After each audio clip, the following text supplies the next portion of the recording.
Salut, dans cette vidéo, on va prendre de la hauteur tout en gardant les pieds sur terre grâce à Justine qui est ingénieure navigante d'essai à la Direction Générale de l'Armement, la DGA. Les missions principales de la DGA sont d'équiper nos forces armées et de préparer le futur. On va découvrir tout ça.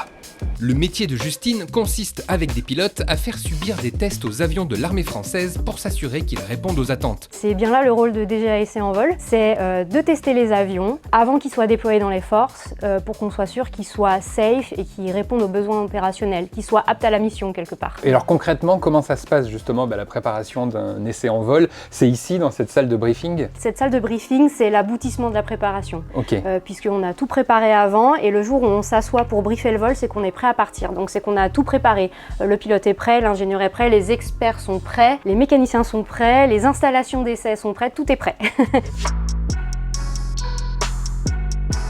Et toi, tu as pu travailler sur quel type d'avion justement? Par exemple, le Rafale, c'est un avion qui existe déjà, mais on va venir l'améliorer et c'est cette modification qu'on vient tester en vol, afin que l'avion puisse être utilisé sans condition par les opérationnels et qu'ils n'aient pas à se préoccuper d'éventuels problèmes sur l'avion.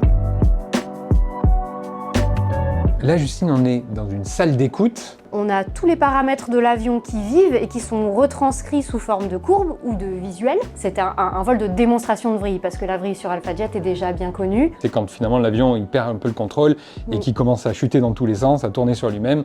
Et l'idée c'est de savoir est-ce que les pilotes peuvent facilement reprendre le contrôle ou pas. Et c'est ça qui est un peu testé. C'est exactement ça. Toi, comment ça t'est venu, cette vocation de travailler là-dedans? La première fois que j'ai pris un avion de ligne à l'âge de 11 ans, eh bien, je me suis retrouvée à pouvoir accéder au cockpit. Ça a été le coup de foudre. Je rentre en classe préparatoire avec l'objectif d'être pilote. Je me rends compte que j'ai un esprit d'ingénieur. Donc je m'oriente vers plutôt des études d'ingénieur. Avec cet objectif de voler, et toujours lors de ma formation, j'apprends l'existence des essais en vol. Et là je me dis, bah bingo, en fait, c'est fait pour moi. Qu'est-ce que tu dirais justement à une femme qui voudrait se lancer dans ce milieu-là, toi? Je dirais qu'il n'y a pas de métiers qui sont réservés aux hommes ou aux femmes, que ce soit l'aéronautique ou ailleurs. Je lui dirais que je me suis jamais sentie moins capable, bien au contraire, parce que j'étais une femme. Moi j'ai toujours adoré travailler à la DGA pour ça aussi, c'est que j'ai toujours eu l'impression d'être à ma place.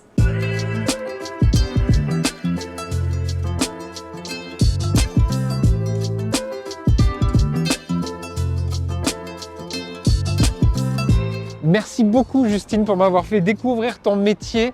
On sent que tu es passionnée, ça c'est sûr. Et je pense qu'on n'atterrit pas dans ce genre de métier par hasard d'ailleurs. Merci à toi, c'était vraiment un plaisir. J'espère que ce portrait vous a plu et je vous dis à très vite pour un nouveau métier de la DGA.